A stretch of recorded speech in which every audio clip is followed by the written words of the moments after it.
स्वागत है आपका यूट्यूब चैनल टेस्ट स्टडी पीके में। तो मैं फिर से आप लोगों के लिए सोशल साइंस का ऑब्जेक्टिव लेकर हाजिर हूँ। तो चलिए प्रश्न की तरफ देखते हैं। सबने अवज्ञा आंदोलन की शुरुआत किस यात्रा से हुआ? बोला जो सबने अवज्ञा आंदोलन है कौन यात्रा के बाद शुरू हुआ था?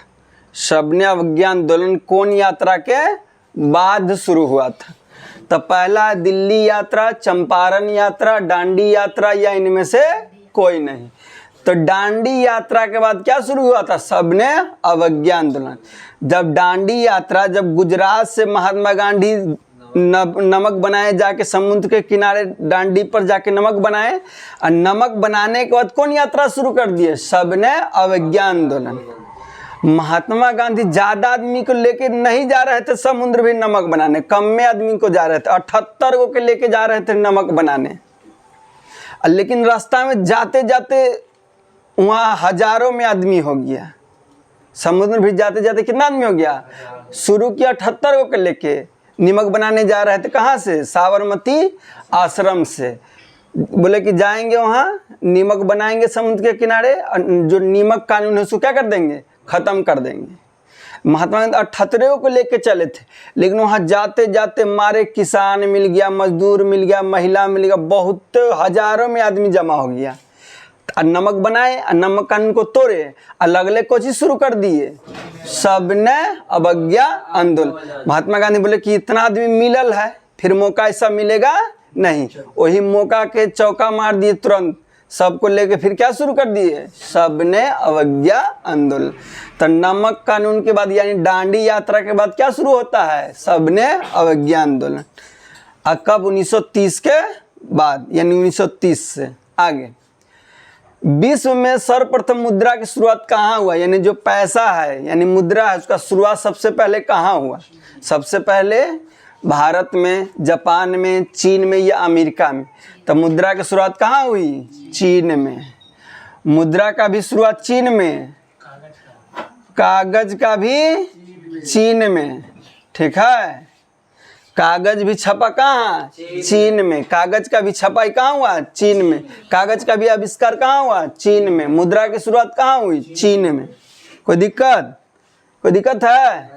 चलिए आगे बढ़ते हैं। निम्नलिखित में से कौन राष्ट्रीय दल नहीं है, यानी नेशनल पार्टी नहीं है? नेशनल पार्टी के बारे में आपको पढ़ा है ना, राष्ट्रीय राजनीतिक दल के बारे में पढ़ा है ना, कि ऐसा दल जिसको मान्यता पूरा विश्व में हो, यानी विश्व में नहीं, यानी जिसका वैल्यू पूरा देश में हो, यानी पूरा देश जानता हो, और उसको चुनाव आयोग क्या हो? मान्यता देला है, उसी को क्या कहते हैं? राष्ट्रीय राजनीतिक दल। तो इनमें बोला कि कौन है जो राष्ट्रीय राजनीतिक दल नहीं है? कौन है जो राष्ट्रीय राजनीतिक दल नहीं है? तो भारतीय जनता पार्टी या भारतीय राष्ट्रीय कांग्रेस या बहुजन समाजवादी पार्टी या राष्ट्रीय जनता पार्टी। तो ये राष्ट्रीय पार्टी नहीं है, ये क्षेत्रीय पार्टी है, ये राष्ट्रीय पार्टी नहीं है। बाकी भारतीय जनता पार्टी, भारतीय राष्ट्रीय कांग्रेस और बहुजन समाजवादी पार्टी सब क्या है? राष्ट्रीय दल है। ये सब क्या है? राष्ट्रीय नेशनल है। कोई दिक्कत? आगे। भारत में गणतांत्रिक संविधान को कब अंगीकार किया गया है? यानी भारत में संविधान कब लागू हुआ, ये पूछ रहा है। भारत में संविधान लागू कब हुआ? ध्यान दीजिए, 15 अगस्त 1947 को, 15 जनवरी 1950 को, 26 जनवरी 1950 को या 26 अगस्त 1950 को। तो संविधान कब लागू हुआ था? 26 जनवरी 1950 को। संविधान कब लागू हुआ था? 26 जनवरी 1950। यानी गणतंत्र इसको कहते हैं। गणतंत्र भी कब हुआ? 26 जनवरी 1950 को। तो यहाँ बोला गणतांत्रिक संविधान कब अंगीकार, अंगीकार मतलब स्वीकार करना, मान लेना। तो कब माना गया? 26 जनवरी 1950 को। संविधान लागू कब हुआ? 26 जनवरी 1950। देश कब आजाद हुआ तो सबको पता है। कब हुआ? 15 अगस्त 1947। देश आजाद हुआ, यानी स्वतंत्र हुए थे हम लोग। ठीक है, आगे आइए। लोक जनशक्ति पार्टी का चुनाव चिन्ह क्या है? लोक जनशक्ति पार्टी, पार्टी का नाम क्या है? राजनीतिक दल का नाम क्या है? लोक जनशक्ति पार्टी। ये बिहार का क्षेत्रीय पार्टी है। बिहार का कौन पार्टी है? क्षेत्रीय पार्टी। तो कौन इसका छाप है चुनाव चिन्ह? लालटेन, तीर, बंगला या साइकिल? तो क्या है लोक जनशक्ति पार्टी का? बंगला छाप। लोक जनशक्ति पार्टी का छाप बंगला छाप। ई किसका छाप है? RJD, ठीक है। RJD का कौन छाप है? लालटेन छाप, ठीक है। और जदयू का? जदयू का तीर छाप, ठीक है, याद रखिएगा। RJD का लालटेन, जदयू का तीर छाप, और बंगला छाप किसका? लोक जनशक्ति पार्टी। और साइकिल छाप भी एगो है, वो यूपी का है, ठीक है, अखिलेश यादव वाला, ठीक है, यूपी का है साइकिल छाप। इसका हमको नाम नहीं याद आ रहा है राजनीतिक दल का, ठीक है। आगे चलिए, सरकार का कौन सा प्रकार सबसे अच्छा माना जाता है? बोला सरकार कौन है जो सबसे अच्छा है?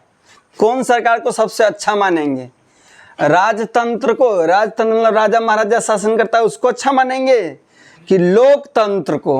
लोकतंत्र मतलब जनता चुनेगा, नेताजी शासन करेंगे, कि अधिनात्मकवाद को, या इनमें से कोई नहीं? तो सबसे अच्छा शासन कौन है? लोकतंत्र। सबसे अच्छा शासन लोकतंत्र। नेक्स्ट आगे, ग्राम कचहरी का प्रधान कौन होता है? बोला कि जो ग्राम कचहरी है, कौन? ग्राम कचहरी, तो इसका प्रधान कौन होता है? न्यायमित्र, ग्राम सेवक, महापौर या सरपंच? तो कौन होता है? सरपंच जी, याद रखिएगा। ग्राम कचहरी का सबसे मेन कौन होता है? सरपंच। चलिए देखिए, बोला है ग्राम कचहरी का प्रधान कौन होता है? किसका? ग्राम कचहरी का प्रधान। न्यायमित्र, ग्राम सेवक, महापौर या सरपंच? तो ग्राम कचहरी का प्रधान कौन होता है? सरपंच साहब। ग्राम कचहरी का प्रधान कौन होता है? सरपंच। और नगर निगम के प्रधान कौन होता है? महापौर। याद रखिएगा, ये नगर निगम का है। पूछा कि नगर निगम को प्रधान को क्या कहते हैं? तो महापौर, ठीक है। सबसे पहले नगर निगम बउआ चेन्नई में, ठीक है, चेन्नई यानी मद्रास में पहली बार, ठीक है। तो बउआ यहाँ नगर निगम का प्रधान होता है महापौर, और ग्राम कचहरी का प्रधान होता है सरपंच। तो आई श्योर उम्मीद करते हैं कि आपको वीडियो में सारी बातें जो बता रहे हैं अच्छा लग रहा होगा। अच्छा लग रहा है तो वीडियो को लाइक कर दीजिए, दोस्तों को भी शेयर कर दीजिए, नए हैं तो चैनल को सब्सक्राइब कर दीजिए। जय हिंद, जय भारत।